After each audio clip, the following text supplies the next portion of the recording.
All right, once again, the usual suspects on the left are seething and they're brooding about the inherent awfulness of another American tradition. We're told that the holiday celebrates genocide, and news articles repeat the myth that the first Thanksgiving celebrated a massacre of Native Americans. Of course, that's all absurd. The only thing that makes the left in America truly happy, this time of year especially, is grousing about how we're all living, I don't know, on stolen land. I want to talk about Thanksgiving and how to speak to your crazy aunt, because you know she's going to bring up some shit. But on the bright side, most Americans see all this complaining as just another exercise in self-loathing by spoiled, entitled ingrates. And most people will happily celebrate Thanksgiving with family and friends. And as 2022 draws to a close, the angle is grateful for so much. Look, you're not going to want to talk to her. You're not going to want to bring up anything except for family and the weather and talk about how much you miss great-grandpa, okay?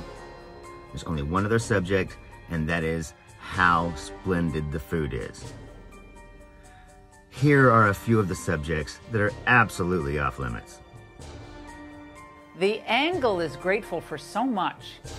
Number one, we defeated the man who was behind more COVID lies than Hunter Biden was behind prostitutes.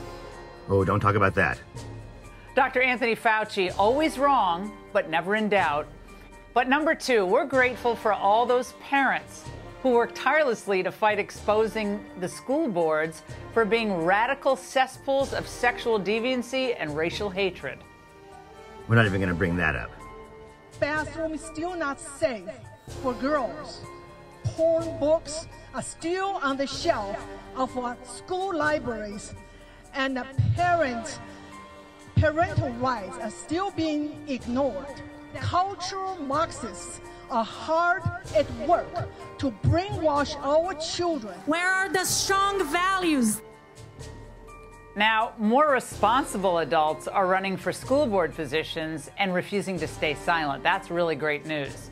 And politicians now know that parent power, it's a real thing. Third, we're grateful that for the defeat of the woman who speaks like she's kind of suffering from appendicitis. That's one that we should wait until next year.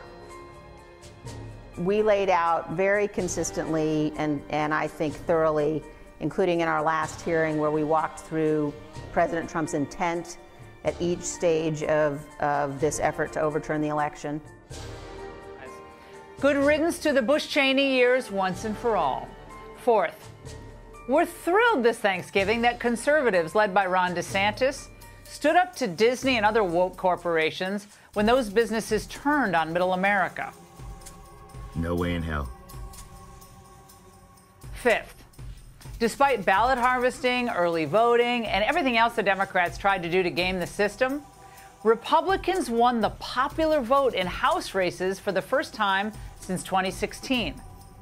Whatever you do, don't do that. Sixth, for the second time in 12 years, liberal House Speaker Nancy Pelosi is going to be forced to give the gavel to a new Republican speaker.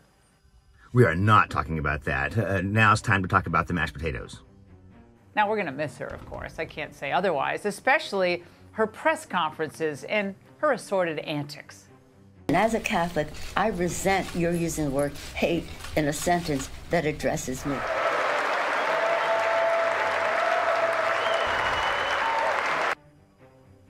Well, the good thing for Nancy is now she's going to have a lot of time on her hands to do other important work, like pouring through that footage from police body cams and her home security system from the night her husband was viciously attacked. If anyone can get answers there, Nancy can.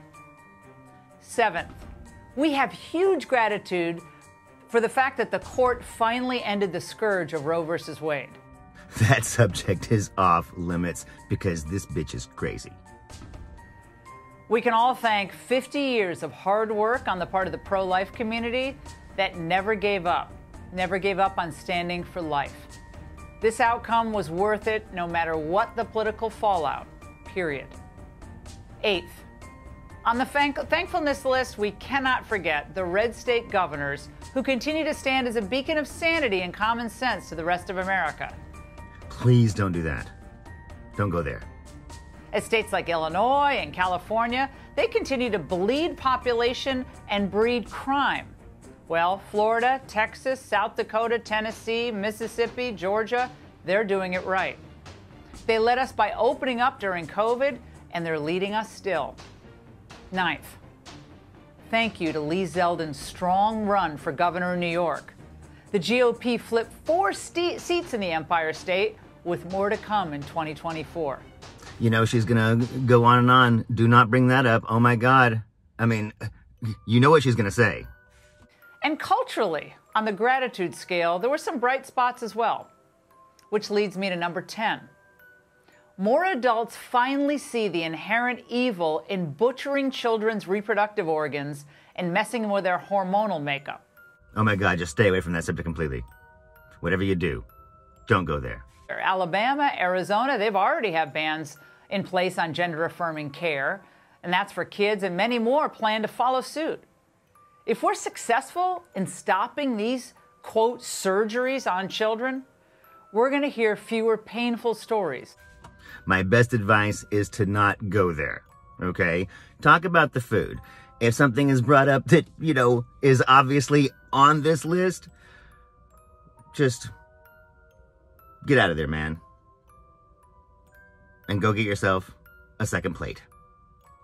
Because Thanksgiving dinner and the table in front of Grandma is no place for this argument. And if it is Grandma, go get yourself some pie.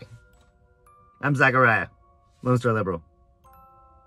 The turkey pardon had barely happened, Laura. It was barely finished when Jill Biden went out to receive the White House Christmas tree. At this rate, New Year's Eve could be coming tonight at midnight. I mean, can we take a breath between the seasons? Elections go on for 4 weeks, but Thanksgiving and Christmas is over in an afternoon with the Bidens. I've never seen anything like it. Really? Never seen anything like that. That's interesting because this is what he said about 15 seconds later. In 2019, the Trumps also had the turkey pardon and the tree reveal on the same day, but it's too fast.